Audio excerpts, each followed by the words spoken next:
Kumusta po kayo? Bago po ang lahat, first things first.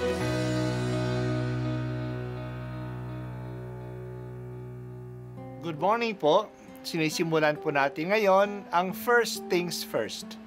At dito po, tinatalakay natin sa unang bahagi ng umaga natin ay ang first readings na binabasa po sa banal na misa. Ito pong tinatalakay natin kasi madalas po kasi marami na tayong alam tungkol sa gospel readings. Pero konti po ang nagsasalita sa first readings.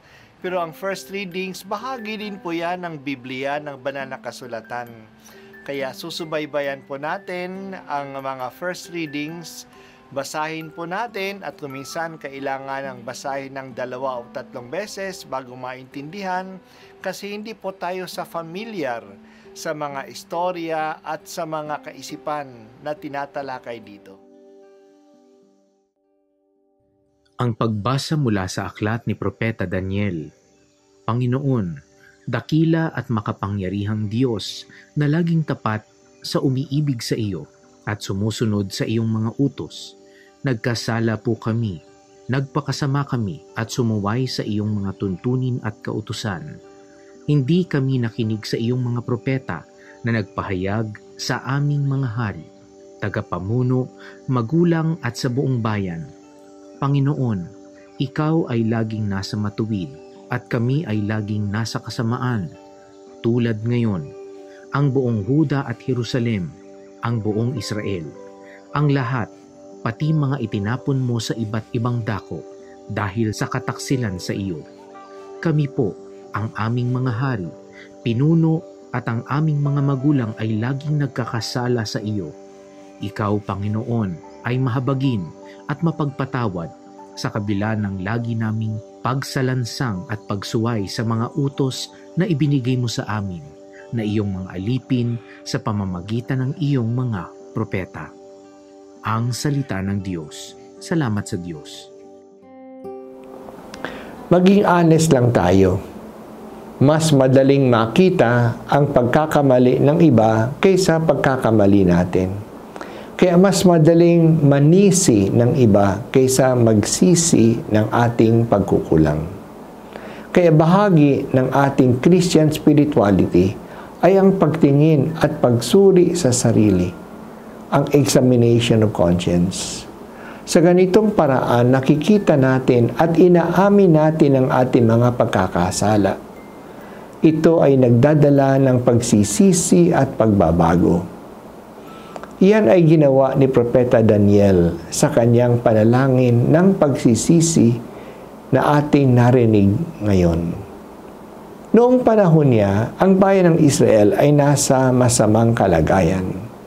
Ang kanilang lungsod ay tinalo at sinira ng mga taga-Babylonia.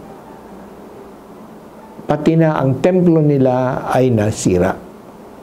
Ang mga tao ay pinatapon sa iba't ibang bansa. Ang naiwan na lang sa kanilang lupain ay ang mga mahihirap. Bakit ba ito nangyari? Maaaring sisihin nila si Yahweh na sila ay pinabayaan sa mga kaaway. Pero hindi yan ginawa ni Daniel. Sa halip, tininang niya ang ginawa ng kanilang mga hari, mga pinuno, mga matatanda ng bayan. Hindi sila naging tapat sa mga utos ni Yahweh. Hindi nila sinunod ang batas ni Yahweh. Ang pagsunod sa mga batas na ito ay ang kanilang gampanin sa kanilang pakikipagtipan sa Diyos. Noong nagpadala ang Diyos sa mga propeta upang ipaalaala sa kanila ang kanilang obligasyon sa pagsunod sa Kanya, hindi rin nila pinakinggan ang mga propeta at ang iba ay pinatahimik pa nga. Pinatay ang ibang mga propeta. Naging taksil silang lahat. Kaya ang pagkakasira ng bayan at ng lungsod ay nangyari dahil sa kanila. Kinikilala niyang ngayon ang kanilang pagkakasala at humihingi si Propeta Daniel ng patawad. Isang gawain natin sa panahon ng Kwaresma ay ang pagsisisi. Aminin natin ang maraming kahirapan natin ay dahil din sa ating kagagawan. Pagsisihan natin ito.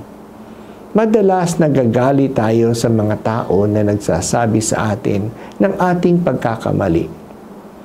Bakit sa kanila tayo magagalit? Minsahero lang sila.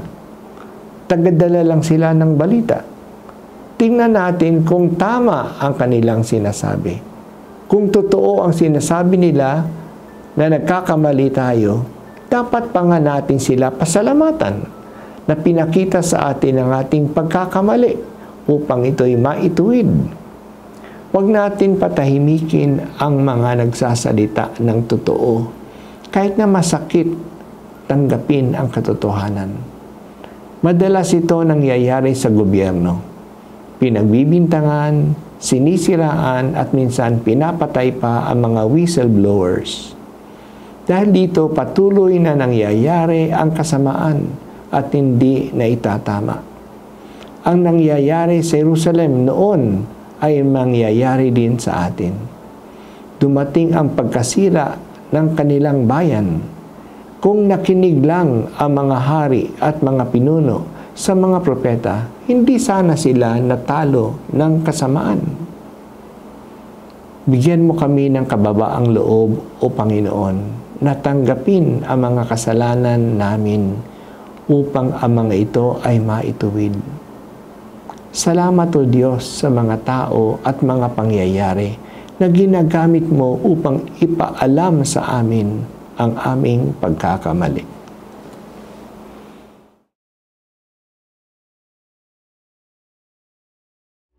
At ako po ay si Bishop Broderick Pabilio dito sa First Things First.